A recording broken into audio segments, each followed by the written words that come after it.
Inti kalau jatuh cinta sama orang, pernah nggak cinta itu ditolak? Oh pernah. Stres nggak? Oh stres. Ada yang bunuh diri sampai kan? Karena ditolak cintanya, Beb. Sampai ada yang bunuh diri. Ada yang sampai bunuh diri dan mencoba untuk bunuh diri. La ilaha illallah.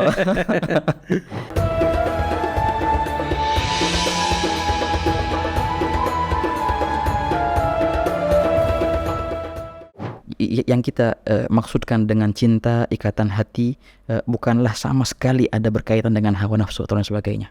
Sama sekali tidak. Wahakata. Nah itu murni.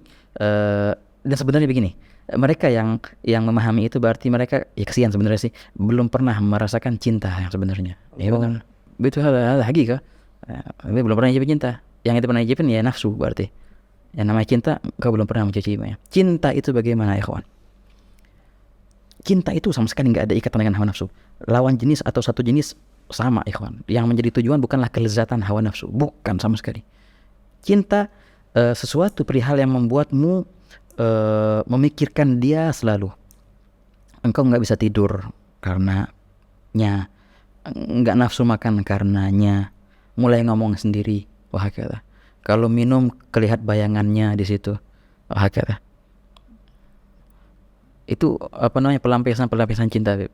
Wah, paling yang ditakuti adalah ketika engkau dijauhinya, dibencinya. Nah itu makna cinta di situ.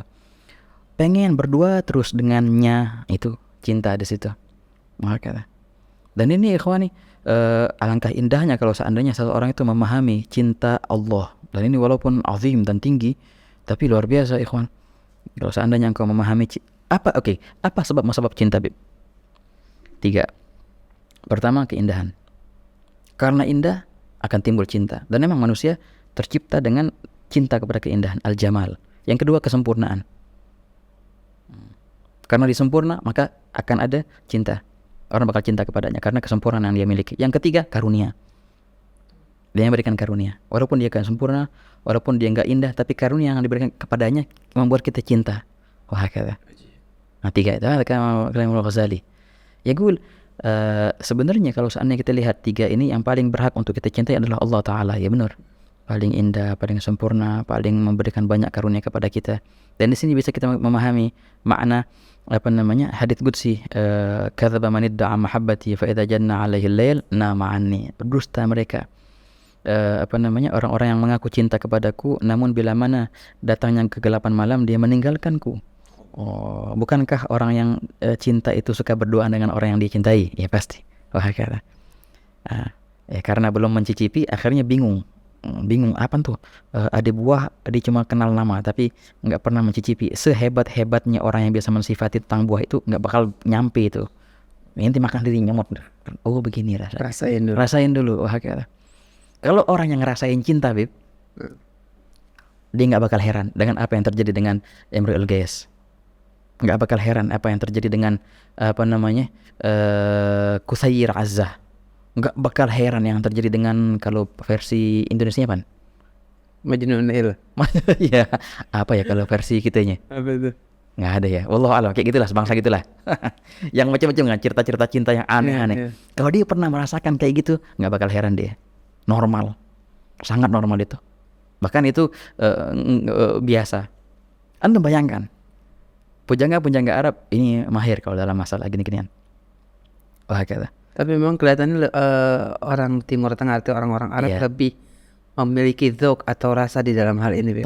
Jauh banget. Kalau kita lihat syair-syair, Allahu Akbar, tapi dalam banget tabah dibandingkan orang-orang yang layanan daerah. Akbar. Jauh banget. Kenapa bisa seperti itu? Artinya kita lihat Nurasyahat dan para pencair lain, hatta dari kalangan ulamanya. Artinya mereka punya ma'ani yang dalam. Betul. Pertama karena dari sebab bahasa, Beb, ya. Karena bahasa Arab itu memang bahasa yang dalam dan luas. Kosakata untuk mentakbirkan isi hati lebih banyak di bahasa Arab daripada bahasa lain. Itu nggak bisa dipungkiri, satu. Yang kedua karena memang budaya mereka menjadikan untayan itu suatu ajang perlombaan. Yang paling hebat di kalangan mereka orang yang paling bisa mengungkapkan isi hatinya dalam syair, dalam yang lain. Iya, karena itu menjadi ukuran hebat atau enggak hebatnya orang berlomba-lomba ke situ. Kalau di budaya kita atau di budaya yang lain, penyair sama nggak penyair sama aja. Ente bisa syair, aneh nggak bisa. Ya masya Allah ente bagus, tapi ya bisa aja. Orang sono nggak bisa syair. Dulu saya kan, kenapa Imrul Qais dalam syairnya dibilang gifa nabki min dzikra habibin wa manzili. Itu abahnya penyair besar. Nah, punya anaknya nggak bisa buat syair. Apa yang terjadi? Abahnya itu raja. Dia suruh prajuritnya habisin anak. Hada aib bagiku.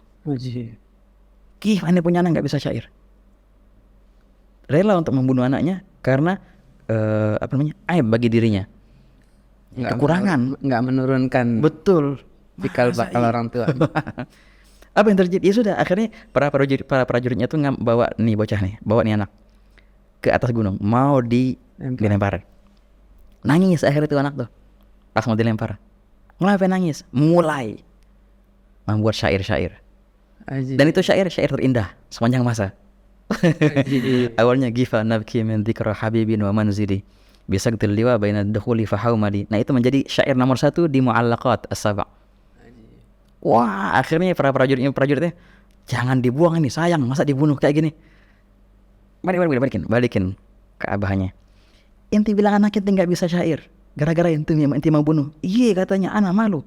Anak inti penyair paling hebat, kalah inti dengan syairnya. Masa? Ya udah, akhirnya itu jadi cerita Imrul Qais itu ya. Itu bocah tuh, ntar pas gedenya, pas jatuh cinta sama siapa si Laila, itu tuh Imrul Qais. Qais bin Maluh. Ala kuliah. Kan jadi kemana-mana itu kan cinta tapi masih lah. Gal kan ba'dhum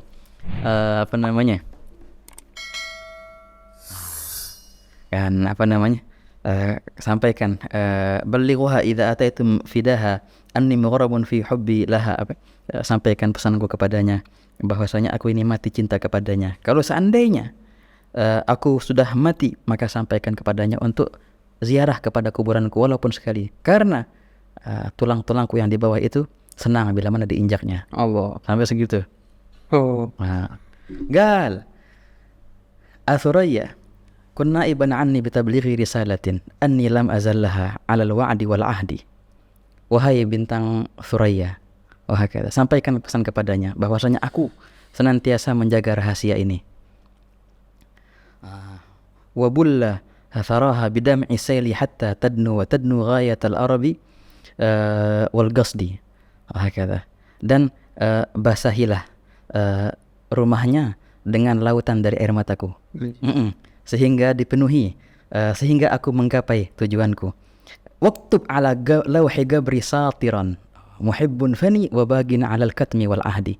Bila aku mati, tuliskan di atas nisanku, inilah sang pencinta yang memendam cintanya dan senantiasa menjaga janjinya.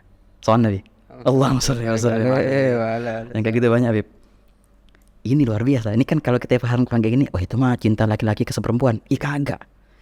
Persis seperti ini juga, kalau orang pernah jatuh cinta kepada si perempuan, sebenarnya dia lebih mudah untuk memahami cinta, sehingga dia bisa mengarahkan dikit ke Allah Ta'ala.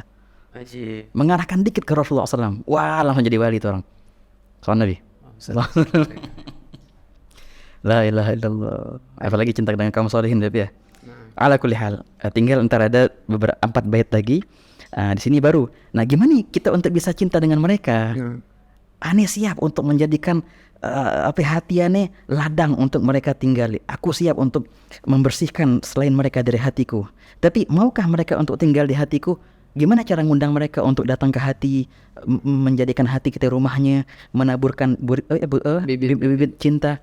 1, dengan engkau mendengar akhlak-akhlak mereka. Nah, ini yang akan dibahas. Wa habada wasfun safa fi fasli fi rashafati syurbihim fil fadli wa nasamat gurbihim wal wasli anhum lima arwihi min ahwali. Baru habis itu falyastami' man kana dza ashwagi. Maka dengarkan apa yang aku utarakan daripada sifat-sifat mereka. Karena ini sebab musabab mereka bisa datang ke hatimu. InsyaAllah kita akan bahas di pertemuan akan datang. Masya Allah. Ya akhirnya pembahasan yang sangat ringkas, tapi Masya Allah mendalam, dan mesti didengar kepada setiap orang yang memiliki kecintaan kepada Allah dan Nabi, insya Allah. Amin. Memotivasi Habib untuk kita mencintai kaum salihin, terutama kepada Rasulullah, kepada Allah Subhanahu wa Ta'ala. Ini nih pesan nih buat yang pernah jatuh cinta, iya kan? Hafid. Mungkin hampir setiap orang ya pernah jatuh cinta ya, baik pun dengan definisi yang didefinisikan lah. Pernah mungkin kayak gitu, ada perasaan gitu sama orang. Inti kalau jatuh cinta sama orang, pernah nggak cintanya ditolak? Oh pernah. Stres nggak? Oh stres. Ada yang bunuh diri sampai kan? Karena ditolak cintanya. Sampai ada bunuh diri. Ada yang sampai bunuh diri dan mencoba untuk bunuh diri. La ilaha illallah. Jadi kalau kita sebenarnya begini, cinta itu adalah hal termahal yang engkau miliki wahai manusia. Bener. Apa sih yang kita paling nyawa kita? Nyawa itu murah kalau dikorbankan demi cinta. Makanya hadza Ibn al-Farid yaqul, akhadtum kulli, kalian telah mengambil semua yang aku miliki. Akhadtum ba'di, faman alladhi yadurru law kana 'indakumul kullu, kalian telah mengambil sebagian dari aku miliki. Apa salahnya kalau kalian mengambil semua yang aku miliki? Allah. Ya, di akhir cerita beliau berkata, waruhu juhdul mugili, sekarang aku tidak mempunyai lagi melainkan ruhku, dan ruh adalah perihal yang paling murah untuk dikorbankan demi cinta. Allah. Gitu.